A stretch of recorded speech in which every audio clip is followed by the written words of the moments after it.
So I want to talk a little bit about the rotator cuff and what are rotator cuff injuries. So before we talk about that, I want to talk a little bit about the anatomy of the shoulder. So the shoulder has many muscles that are surrounded around the shoulder, specifically your deltoid muscle. But the muscles that we're talking about are deeper to the deltoid, and that's the rotator cuff. The rotator cuff is made up of 4 tendons. There's one in the front, there's one on top, and there's 2 in the back.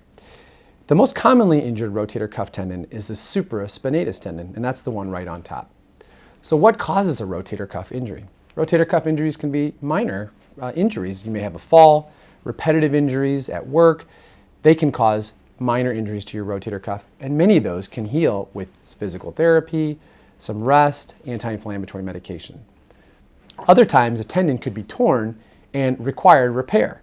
So how do we repair the rotator cuff? In my practice, I repair the rotator cuff arthroscopically.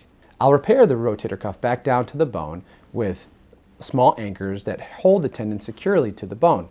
Once that heals in 6 weeks, patients will go to physical therapy and hopefully around 6 months fully recover from their rotator cuff repair.